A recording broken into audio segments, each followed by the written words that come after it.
Video کو like کر کے آگے شیئر ضرور کر دینا۔ زبان سے نعمت ملے تو الحمدللہ، دل بھی کہے الحمدللہ اور عمل بھی کہے الحمدللہ۔ حمد کی 3 قسمیں ہیں، زبان الحمدللہ کہے، دل بھی اس کی حمد کرے اور اعمال بھی اس کی حمد کرے۔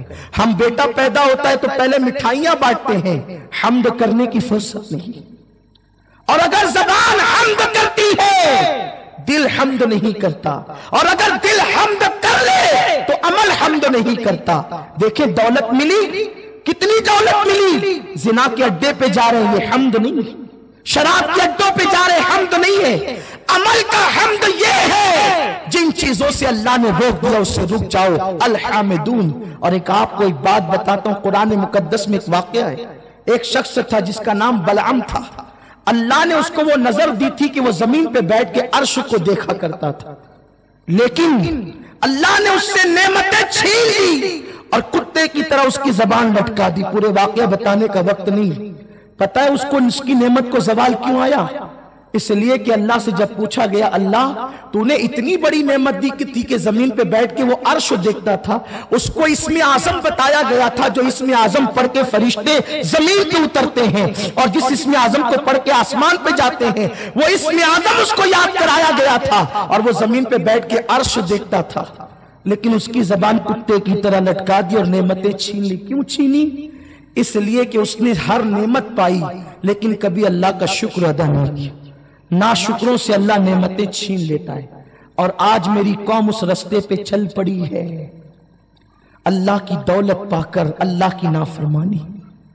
مسجد میں دینے کی بات ہے تو دل چھوٹا سا، اور گناہوں کے راستے میں خرچ کرنے کی بات ہے تو دل بہت بڑا۔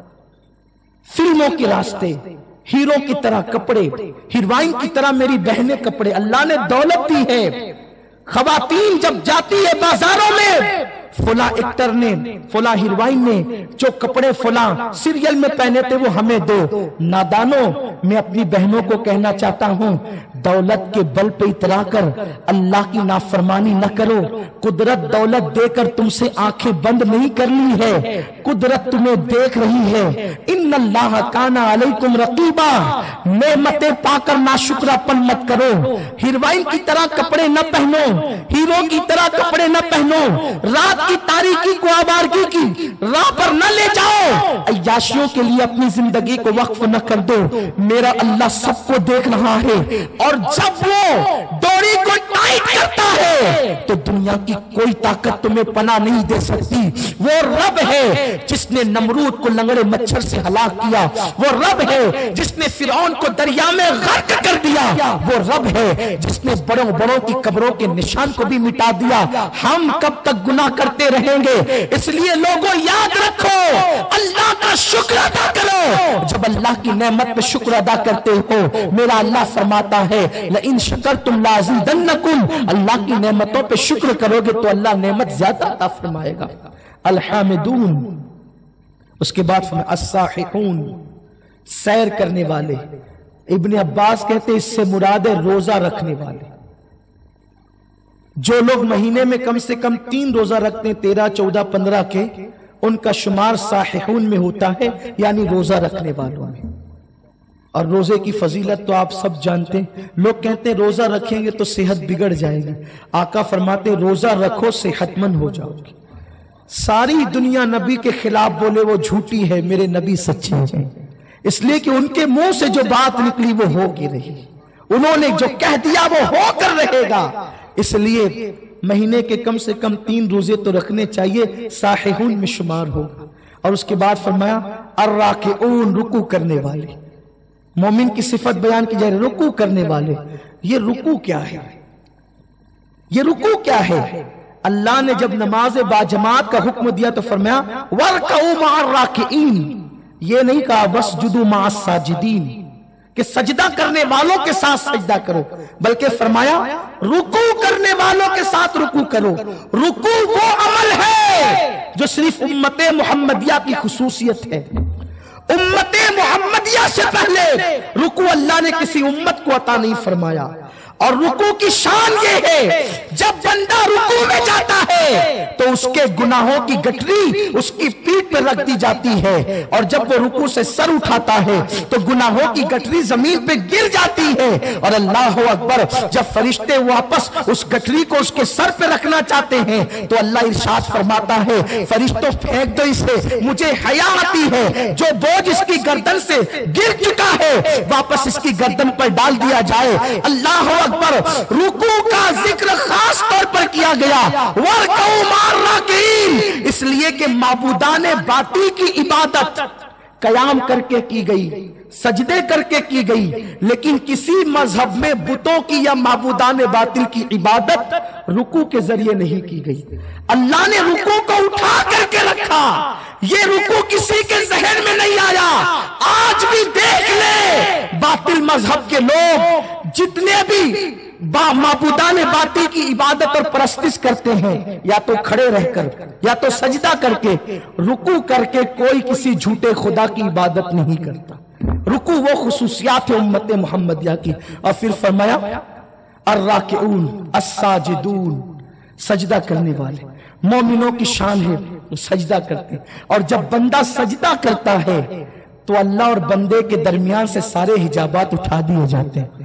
اس لیے کہا گیا جب دعا قبولیت کی آثار ظاہر نہ ہو دعا کے تو سر کو سجدے میں رکھ کر دعا کیا کرو، اللہ تمہاری دعا کو قبول فرمائے گا۔ اور سجدوں کی برکت سے اللہ دل چمکاتا ہے اور چہرے بھی منور فرما دیتا ہے۔ اور پھر اس کے بعد فرمایا گیا الآمرون بالمعروف والناہون عن المنکر، وہ نیکی کا حکم دیتے ہیں اور بری باتوں سے منع کرتے ہیں۔ یہ مومن کی صفت ہے۔ اب تو کوئی کسی کو نیکی کا حکم دیتا نہیں، اور نیکی کا حکم جو دیتا بھی ہے تو وہ برائی سے منع نہیں کرتا، اس لیے کہ نیکی کا حکم دینا آسان ہے اور برائی سے منع کرنا مشکل ہے۔ ہم کہیں نماز پڑھو، روزہ رکھو، حج کرو، زکات دو، یہ نیکی کا حکم ہے، لیکن اللہ اکبر اگر کوئی بدعقیدوں سے رشتہ داری کر رہا ہے ہم ڈرتے کیسے منع کریں، منع کریں گے تو وہ ناراض ہو جائے گا۔ ارے تجھے انسانوں کی ناراضگی کا خیال ہے، تجھے خدا کی ناراضگی کا خیال نہیں ہے۔ میرے آقا علیہ السلام کے دیوانوں، اللہ کے حبیب علیہ السلام نے فرمایا جب میری امت نیکی کا حکم دینا بند کر دے گی اور برائیوں سے روکنا بند کر دے گی، وہ قرآن کے فیضان سے محروم کر دی جائے گی، اس وقت اللہ ان کی دعاؤں کو قبول نہیں فرمائے گا اور ان پر ظالم حکمرانوں کو مسلط فرمائے گا۔ آج آپ دیکھیں اگر کوئی باپ نماز پڑھ رہا ہے تو وہ بیٹے کو نماز کا حکم نہیں دیتا، کوئی ماں اگر نماز کی پابند ہے وہ اپنی اولاد کو نماز کی پابند نہیں بناتی۔ امر بالمعروف، اللہ اکبر، یہ امت محمدیہ کو حکم دیا گیا، مومن کی صفت ہے اچھی بات کا حکم دو، بری باتوں سے منع کرو۔ میرے آقا علیہ السلام فرماتے ہیں جو اچھی بات کا حکم دیتے ہیں اور بری باتوں سے منع کرتے ہیں وہ میری امت میں مجاہدوں سے افضل ہے، اور ان کا مرتبہ اللہ کے نزدیک شہیدوں سے بھی بڑھ کر کے ہے۔ اللہ ایسے بندوں کا نکاح جنت میں 300 حوروں کے ساتھ فرمائے گا۔ آؤ اگر اس پر عمل کرنا ہے تو سنی دعوت اسلامی جیسی عالمگیر تحریک موجود ہے، اس تحریک سے وابستہ ہو جاؤ گے تو نیکی پر کا حکم دینے کا موقع بھی ملے گا، نیکی کا حکم دینے کا موقع بھی ملے گا، برائیوں سے روکنے کا موقع بھی ملے گا۔ یہ تحریک امر بالمعروف کی تحریک ہے، نہیں عن المنکر کی تحریک ہے۔ آئیے اپنے آپ کو بھی گناہوں سے بچائیے اور دوسروں کو بھی گناہوں سے بچائیے۔ میرے آقا ارشاد فرماتے ہیں اگر کوئی بندہ میرے کسی امتی کو گناہ سے بچا لیتا ہے گویا کہ وہ اسلام کو نئی زندگی عطا کر دیتا ہے۔ تو یہ مومن کی صفت ہے امر بالمعروف نہیں عن المنکر، نیکی کا حکم دینا، بری باتوں سے روکنا۔ ایک مرتبہ ایک صحابی کو میرے آقا نے کئی دن تک نہیں دیکھا، پوچھا کہ وہ فلاں صاحب نہیں دکھتے، اس کی حضور وہ غار میں بیٹھ کے عبادت کر رہے ہیں۔ سرکار فرماتے ہیں ان کو بلاؤ، وہ آئے، پوچھا تم کیوں غار میں چلے گئے؟ غار میں جانا رہبانیت کی زندگی گزارنا یہ اسلام نہیں۔ حضور غار میں جانے کی وجہ یہ ہے کہ ہم یہاں کسی کو نیکی کا حکم دیتے برائی سے روکتے لوگ نہیں مانتے۔ آقا فرماتے غار کی 70 سال کی عبادت سے یہاں کی ایک لمحے کی زندگی بہتر ہے۔